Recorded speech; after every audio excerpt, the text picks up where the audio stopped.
मैं आप सब बुद्धिजीवी लोग एक बात कहना चाहूंगी, बोलना एक कला है, लेकिन कहाँ मौन रहना है ये जानना सबसे बड़ी कला है कि मौन कहाँ रहना है। शब्दों का प्रयोग समझ में आ रहा है ना आपको? नहीं बोलना था, नाम याद कीजिए, मैं भूल गई। क्या होता है शब्द बोल देने से?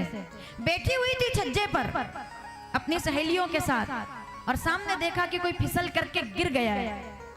अब मुझे नाम याद नहीं है, वो आप मुझे बताएंगे। कोई फिसल करके गिर गया है, 100 भाई सामने से आ रहे हैं, मुझे केवल इतना पता है, ठीक है।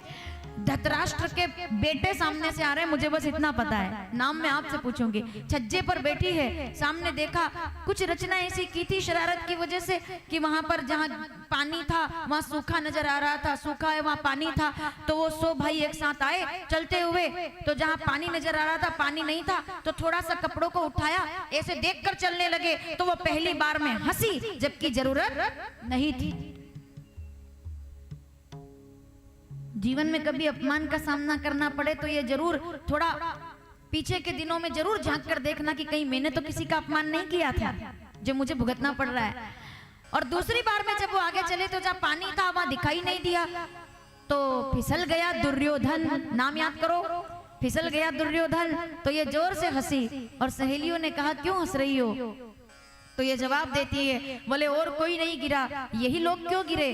तो वो कहती है इनको तो गिरना ही था, क्योंकि अंधे का बेटा तो अंधे का सुत अंधा। वो गिरे थे, अभी उनको चोट लगी थी, अभी तो उठ भी नहीं पाए, और ये हंस करके बोली अंधे का बेटा अंधा होता है। कोई दुश्मनी नहीं थी दुर्योधन की द्रौपदी की, बताओ नाम याद दिलाओ जरा। कोई दुश्मनी नहीं थी, कोई दुश्मनी। आप बोलते हो तो याद आ जाता है मुझे, ठीक है। कोई शत्रुता पांडवों के साथ है, लेकिन आज द्रौपदी ने अपने लिए स्वयं अपयश का दिन सामने रख लिया। आज दुर्योधन ने कहा एक दिन समय आएगा जब मैं कुर्सी पर बैठूंगा और बताऊंगा कि अंधे का बेटा कैसा होता है। भरी सभा के बीच द्रौपदी को गणिका कह करके पुकारा और कहा कि द्रौपदी को साड़ी खींच नग्न कर दो। कन्हैया जी को रक्षा करने के लिए आना पड़ा, आप लोग जानते हैं ना। इसीलिए सावधान, जब भी बोलो सोच समझ कर बोलो। आपके बोले हुए शब्द ऐसा घाव देते हैं जो समय के साथ भरते नहीं है। हर हथियार से लगा हुआ घाव भर जाएगा, पर शब्द सोच समझ कर बोलिए। तो संतों ने कहा, सनकादिक मुनियों ने, अब तो बोल दिया हमने ये राक्षस बनेंगे, लेकिन हम अपने शब्दों को सुधार कर कहते हैं कि राक्षस तो ये दोनों बनेंगे, लेकिन इनका उद्धार करने के लिए प्रभु आपको धरती पर अवतार लेना पड़ेगा। बोलिए रामचंद्र भगवान की। ये दोनों बनेंगे हिरणाक्ष हिरण्यकश्यप, तो आप आएंगे वराह भगवान के बनकर के और नरसिंह रूप में आकर हिरण्यकश्यप का उद्धार करेंगे।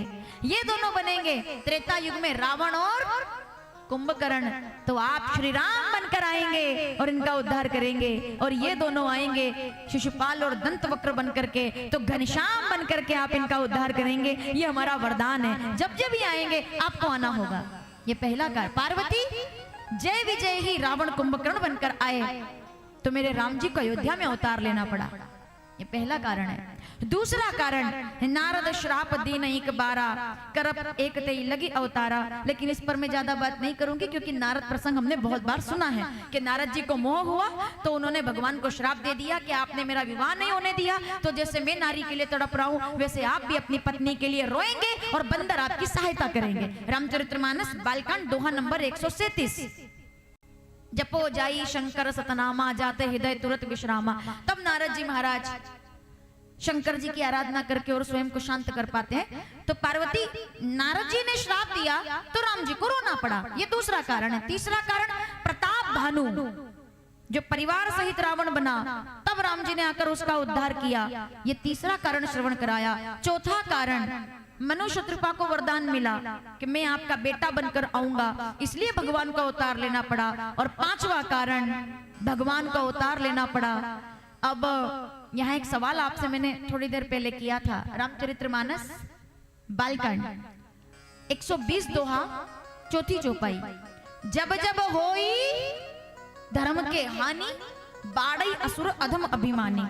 अधर्म को नाश करने के लिए भगवान अवतार लेते हैं। लेकिन पार्वती, एक बात बताओ, जो भगवान अधर्म का नाश करने आते हैं, क्या वो भगवान कभी धर्म को नष्ट करने के लिए भी आ सकते हैं? पीछे तक के बैठे लोग सावधान, क्या भगवान कभी धर्म को मिटा सकते हैं?